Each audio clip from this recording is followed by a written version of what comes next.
Good thing there's things called editor apps. So good thing there's that.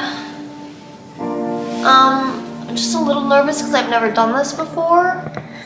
Is that better? Yeah, I've never done this before, so I just don't really know what to say. Let's start off with what happened on June 4th, 2021. Okay, June 4th, 2021, 4 other friends of mine and I got into a car accident coming back from my friend's house. She lived in Warrens, and we stopped the car accident was right by the Jellystone Park. And there was a graduation party there, so a lot of my friends and family were there. So we have a car accident. The driver was one of my best guy friends, and he was driving 94 around a 45 corner, and we got off in the ditch and we flipped and whatever. So we landed on my side of the car, and so I had pretty much most of the injuries in the car. And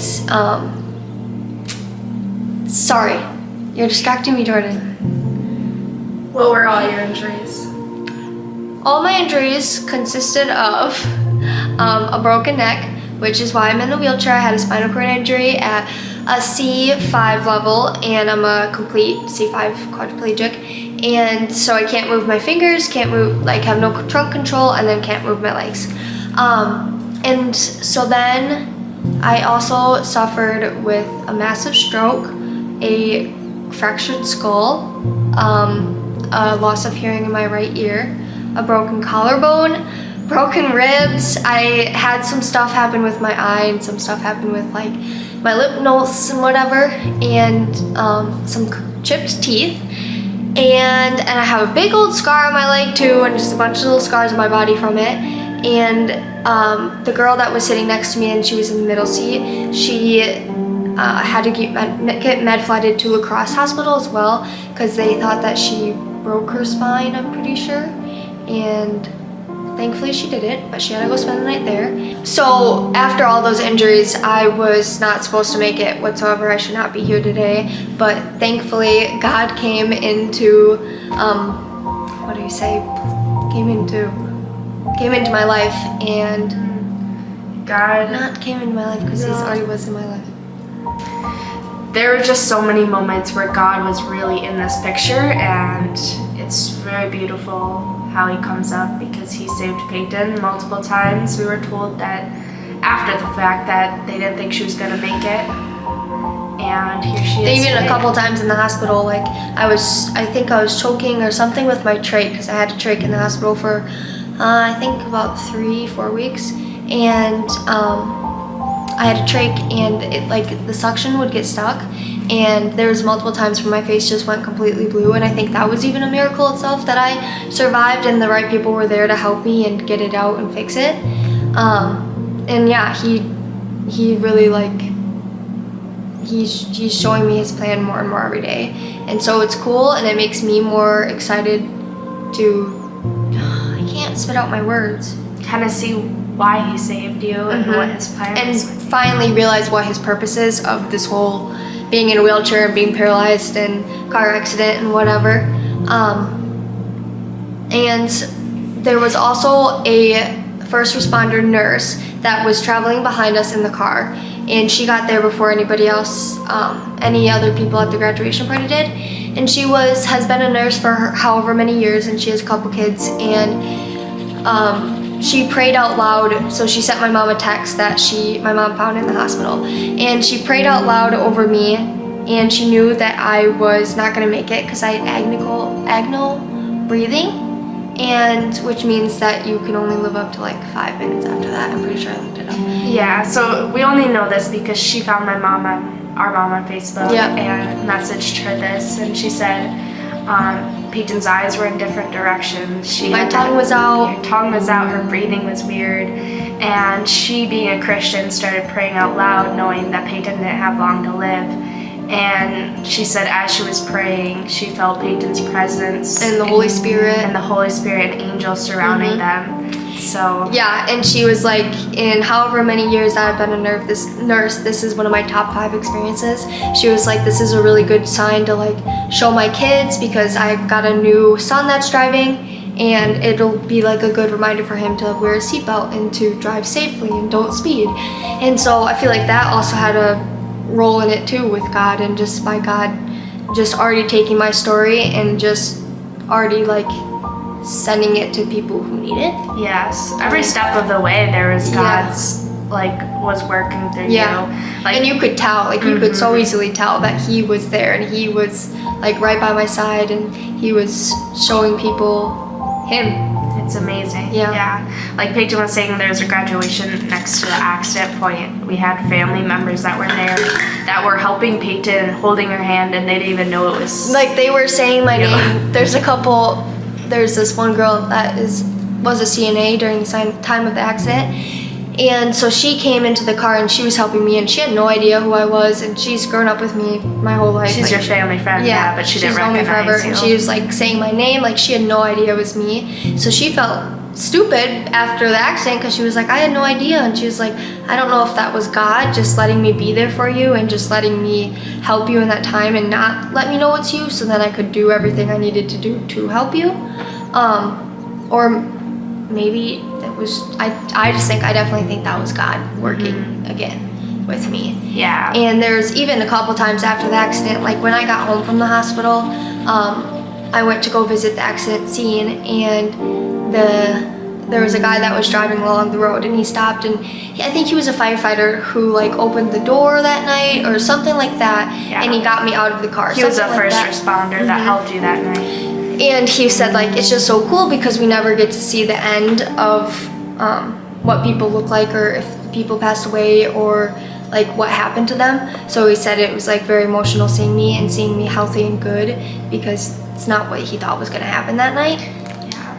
So Payton was med flighted. Yep, I was med flighted to the La Crosse hospital, and then I was there for a little bit, and they told my family was all waiting there for me in the ER, and they pulled my parents aside into this small room, and they're like, we don't think your daughter's gonna make it.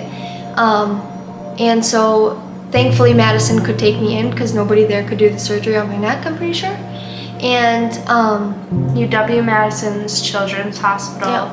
Luckily she kept fighting, so they med flighted her there. And it's just crazy in the fact that people have told us, the first responders said when they put her on the first med flight, they didn't think she was going to make it to the La Crosse hospital. And then I made it to the Madison hospital, which is even cooler. And they didn't even think that she would make it to the UW-Madison They hospital. actually shut off since there was me and my other friend, we were both in separate med flights, and they shut off mine because we kind of thought, my family thought that I was doing better, and that's why they had my other friend go first. But it was actually because they shut it off because they thought I was dying, and that's normally when you shut off med flights, that means, they called it off? Yeah, they called it off because they thought that I would die. So that's just another example of how close I was to death and how much God was with me every step of the way and helped me. Absolutely. But yeah, so then I was in the La Crosse hospital, and then got to med flighted to the Madison one, and I stayed there for 75 days in the Madison Children's 75 long days. She was in the PICU for how long? The pediatric intensive care unit. That had been like 3 weeks, maybe. Quite a while. Yeah. And then I went to a 7th floor for a couple weeks, and then I went to my 5th floor, which was the final floor. And I left on that floor. And I met I still think about some of my nurses every day because I have them on Instagram or whatever, and and they really helped me get through it in the hospital too, because they're just like what I needed. I just needed friends and like people who loved me, and that's what they gave me. So I stayed there for 75 long days, and I got to come home August 18th, and that's when we started getting into the routine of our new lives and just trying to figure out and navigate through life and just figure everything out. And then that's kind of shorter story. There's a lot that goes into it, and I'm sure there'll be a lot of stories that'll come out. We'll have to make a whole video on all the cool signs and things that God has done. Or the signs or the feelings that I had before the accident too. That's a whole other thing. That's so super weird. cool too. And our community of Tomah was so amazing, and I'll add some pictures of all the things they put together and did to help fundraise for you and get you a van that has a wheelchair lift in it and just everything. It was so amazing to see how the community members could come together. And again, with God, is a lot of people still even say today, like, I'm still praying for you, I'm still doing this. And there's been a couple people who've like DM'd me or messaged me saying that they never believed in God and they came to God after my accident, or they started praying after my accident, or different things like that. And that's just another example of how God moved my life in other people's lives. Is that the right way to say it? Yeah, how just like God used you. Yeah. Used your story and accident and brought other people to God. Him. Yeah. So yeah, that's the whole story. So yeah, now you are paralyzed and I'm a C5. I've got a little bit of finger movement. Not let's much. show them. Show them up close. Now Don't bite my nails. Oops, wait. Let me zoom there. Now that's not really supposed to happen. So I think right now God's slowly working in her, because before, Move these fingers. yeah, that's pretty amazing. Just those ones a little bit. Because she couldn't move them at all before. And I'm Jordan, Payton's sister. And leave your questions below. I help her make these videos. Yes. And then you can do a Q&A, because Yes. I'm sure you have a lot of questions. I know I did at the would have a beginning. lot of questions too. We learned a lot. So leave them below and I'll try to get back to you guys. Thank you for watching. Bye. I can? Yeah.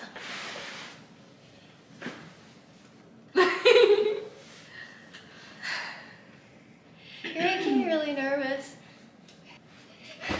Hey guys, how are you? My name's Payton. How was that? That was good. Okay, so What is your name? Payton. And why are you in a wheelchair? Well, that's what you guys are gonna find out. Oh, that's cringy. Hi everyone, it's Payton, and you're on my new YouTube video channel. I like this voice. I've never heard it before. It was a really high-pitched one. Good.